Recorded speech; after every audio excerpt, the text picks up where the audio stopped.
depresi dengan keadaan. Saya depresi dengan keadaan. Kenapa keadaannya? Akhirnya tidak sebenarnya adanya COVID. Sebenarnya ada COVID itu benar. Pertama dari usaha saya pun dari penghasilan dan sebagainya gitu. Yang keluar jadi ya pasti berpengaruh.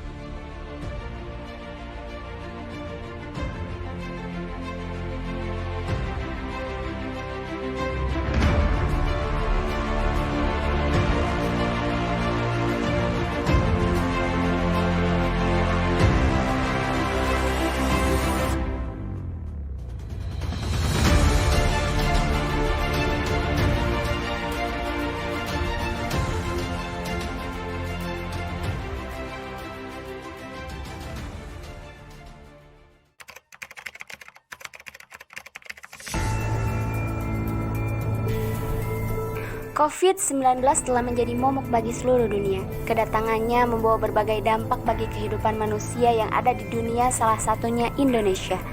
Di Indonesia telah banyak korban yang terserang virus COVID-19 ini. Sekitar 504 manusia meninggal pada 1 Juli 2021 akibat COVID-19. Di awal masa pandemi, pemerintah menghimbau masyarakat untuk mengurangi aktivitas di luar rumah dan diminta tetap produktif dari dalam rumah. Hal ini menjadikan adanya peningkatan keamanan lagi oleh pemerintah kepada masyarakat dengan diberlakukannya PPKM serta menerapkan sistem di rumah aja kepada masyarakat. Tentunya hal tersebut dilakukan bukan hanya untuk kepentingan satu orang, tetapi untuk kepentingan bersama agar penyebaran virus COVID-19 cepat menurun. Namun, di balik diberlakukannya kembali PPKM dan adanya penerapan di rumah aja, ini pun menjadi momok tersendiri bagi masyarakat. Salah satunya adalah perubahan kebiasaan dan perilaku seluruh masyarakat.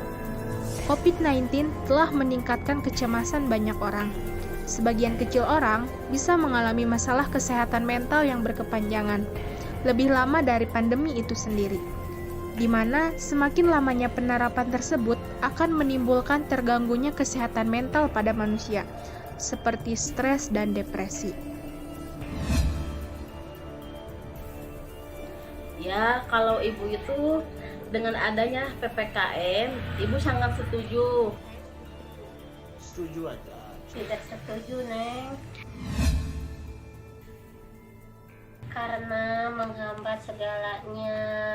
Suami kerja jadi berhenti selama lockdown.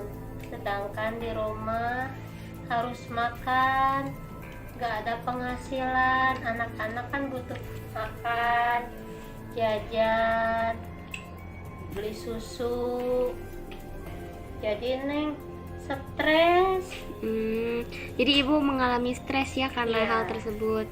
Karena dengan adanya PPKM itu, jadi virus corona itu tidak akan menyebar luas lagi.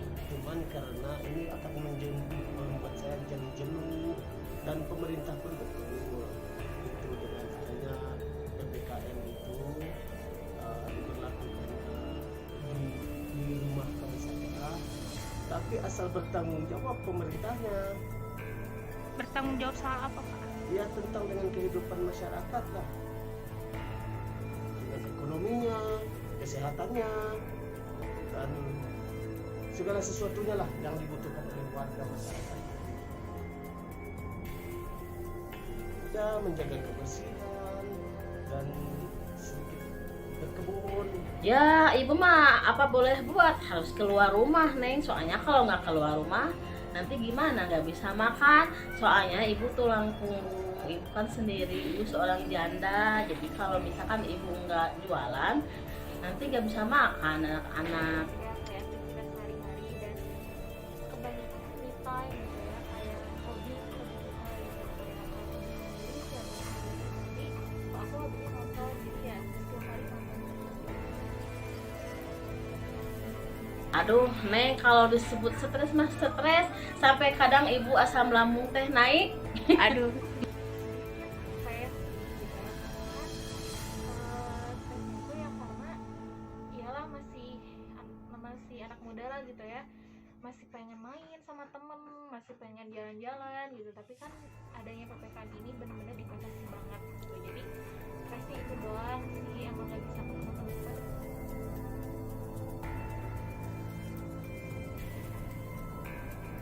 Saya pernah mengalami gejala pusing. Nah, itu emang benar-benar pusingnya itu pusing banget. Ya kalau yang lain mah enggak, cuman ini aja Neng, lambung Oh, asam lambung naik ya, Bu ya. naik kan karena telat makan, kan suaminya nggak kerja.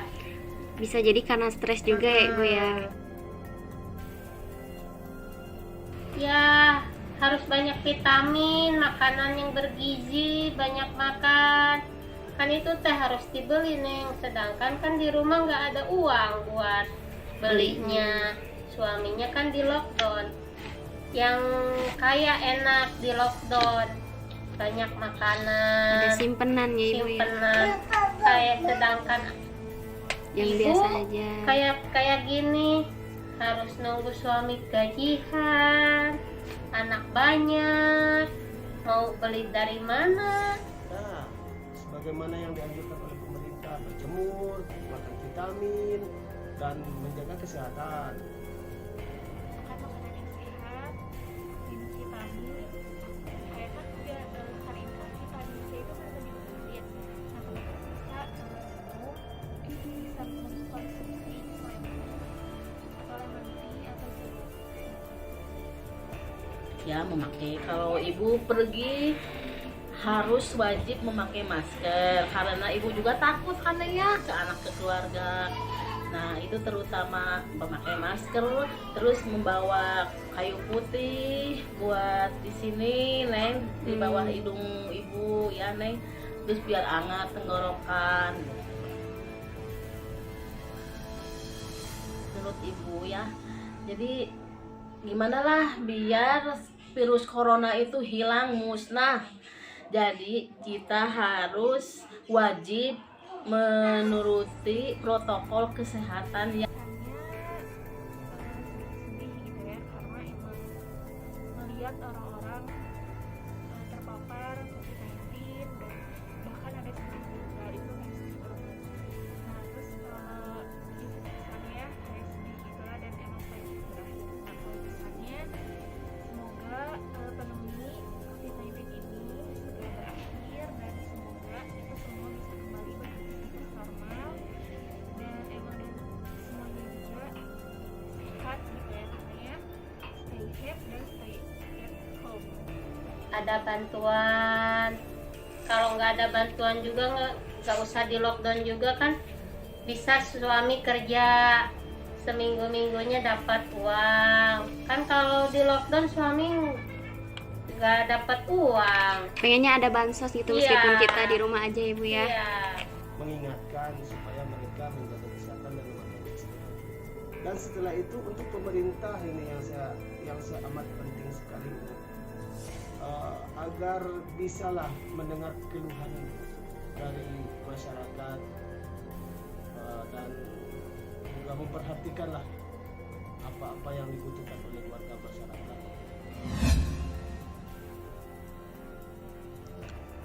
Pandemi COVID-19 telah merubah berbagai aspek dalam keseharian kita. Kecemasan dan rasa tidak aman yang dialami sebagian besar dari kita harus bisa disikapi dengan rasional, agar kita bisa bertahan hidup dan juga membantu orang lain bertahan. Penerapan pola hidup sehat dan mengikuti anjuran pemerintah juga harus kita lakukan sebagai upaya mencegah penyebaran COVID-19. Teori pengurangan ketidakpastian menjelaskan dan memprediksi kapan, mengapa, dan bagaimana setiap individu menggunakan komunikasi untuk meminimalisasi keraguan mereka. Jika dikaitkan dengan kasus yang kita ambil, yaitu ketidakpastian, kebingungan, dan keadaan darurat yang diakibatkan oleh virus corona dapat menyebabkan stres bagi banyak orang. Ketidakpastian dalam mengetahui kapan wabah akan berakhir membuat banyak golongan masyarakat, terutama golongan menengah ke bawah, bingung memikirkan nasib mereka. Kehidupan yang berjalan seperti biasa tanpa adanya mata pencaharian membuat mereka kesulitan untuk memenuhi kebutuhan hidup. Keberadaan virus corona yang mengancam setiap orang berpeluang menjadi stres bagi sebagian besar orang. Dan dampaknya bisa jadi sama parahnya dengan dampak yang ditimbulkan jika terinfeksi virus corona itu sendiri. COVID-19 yang berkepanjangan berpotensi memicu gangguan kesehatan mental. Anjuran untuk tinggal di rumah demi mengurangi penyebaran virus corona memang berdampak buruk bagi kesehatan mental seseorang. Menurut kami, gangguan tersebut diakibatkan oleh keadaan ekonomi yang tidak mumpuni, serta kejenuhan pada masyarakat. Pandemi COVID-19 ini telah mengakibatkan banyaknya orang kehilangan pekerjaan, sakit, bahkan meninggal dunia. Semua hal itu memicu stres dan kesehatan mental yang buruk. Alasan kami memilih topik ini, yang pertama, karena banyaknya kasus di media sosial yang menampilkan berbagai penolakan terhadap pemberlakuan pembatasan kegiatan masyarakat atau PPKM serta hashtag di rumah aja. Yang kedua, adanya kasus yang dimana seseorang terganggu mentalnya akibat dari COVID-19 yang sekarang menjadi sorotan. Dan yang ketiga, adanya keingintahuan lebih dalam dari kami terhadap orang-orang yang terganggu psikologisnya akibat COVID-19.